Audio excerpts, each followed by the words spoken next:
Hi everybody, welcome to Dadas Lounge. This is Kirubo and I'm so excited that you've been watching the videos we've made. I'd like to take a second to apologize for the quality of our audio. We're going to get a microphone and try to work in more soundproof settings. But thank you so much for watching. Subscribe to get updates for upcoming videos. I went to an all-women's high school, boarding school, like most of us in Kenya do. And that's when they always told us you can be anything you want to be. So it never felt that you couldn't compete with the boys who at Nanana High School or Lance High School. But then it was really when I started becoming an Akili Dada scholar that you hear words like feminism, women empowerment, these wage gaps. Was there any specific moment where it was like a clear dawn, or was it just growing up with girls? I think for me in high school is when, as Joy is saying, probably I just realized my parents had really sheltered me and they had probably tried to hinder us getting various information about maybe the discrimination of girls and women in general. Please, that's maybe not a good or a bad thing. I think that's just what the choice they made. But for me, I felt in high school I really wanted to do physics. Actually, everyone knew I was going to be an aeronautical engineer after high school, but yeah, that's a story for another day.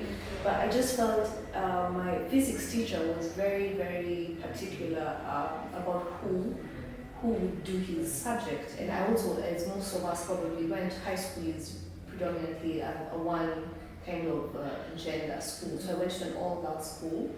And he really didn't want us to do physics because he felt like, why would you want to understand mechatronics or hydraulics? You would be a woman. And perhaps he thought maybe you should do more feminist or more womanly roles like your home science. And so that's when it actually really hit me, because it was like he's a teacher. He's supposed to be, encouraging us to do the units we think are where our passions lie, but he was very clear of what he thought an ideal woman would be. So I think for me, maybe that's why the passion to actually study law and make sure people have equal rights, regardless of your gender, your race, and all your biases, are enhanced and encouraged. So I think for me that was like my flare moment. Yeah.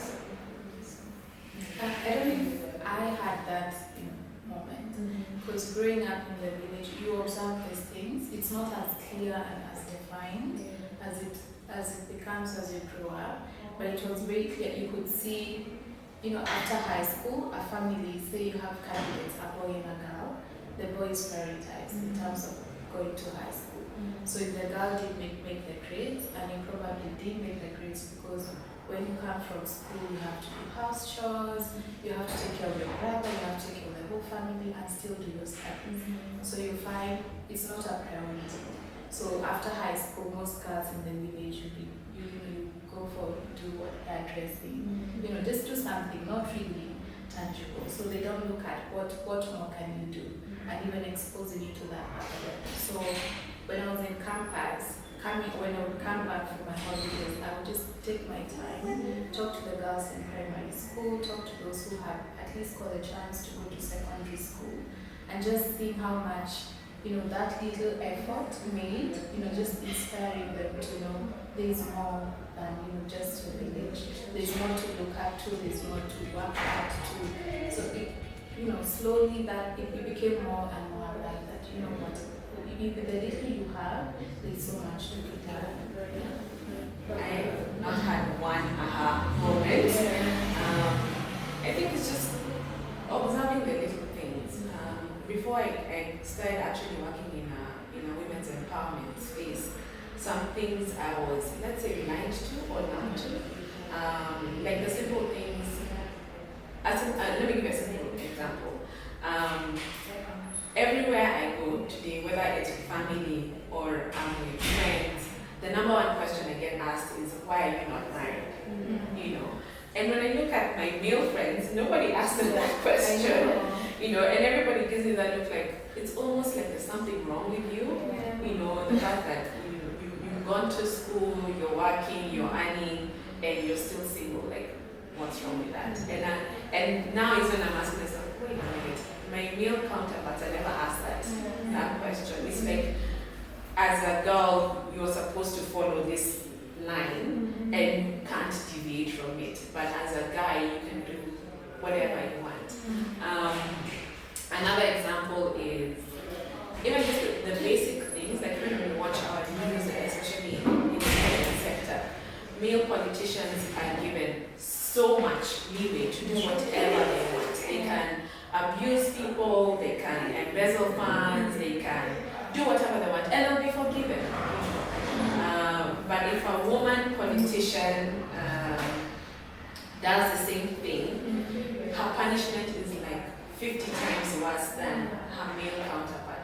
So just those small nuances that I guess if you're not in this space, you take it as normal and you excuse it as culture, you excuse it as that's how life is. Now that's how it's, that's, I guess you can call it the little aha moments, you know. The fact that if it's a woman pilot, it's like, it's news, you know, a woman is a pilot. Yet, she went to school like every other guy and she got her qualification and now she's a pilot. Like, why is it that if a woman does, you know, male-dominated roles, then it's news? So it makes us feel like we're not supposed to be doing that, yet someone that might be their point of passion and that's what they want to do. So, yeah. I think it's, you know, just speaking from what Joy is saying, it's as if as girls, like society has made the decisions for you. Like you don't have as much leeway and choices as men or boys have. So as she's saying, you know, a public servant who makes, you know, we can't say small mistake, but you know, something less compared to the male counterpart. They will be either, you know, thrown out of office, they will be bullied on social media or wherever they go. But so that's one thing I don't agree with and I don't like. And sometimes, as Joy is saying, if you're not in this space, it's almost normal, but it's not and it's wrong. You know, because I mean, it's the double standard, basically. Yeah. And we're not saying that women should make mistakes and be excused.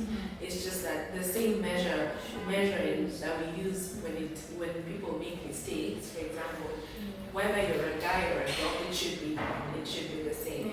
You know, if a boy breaks a cup in the house, they'll say, oh, boys are boys. But if a girl does, it's like, why are you breaking a cup?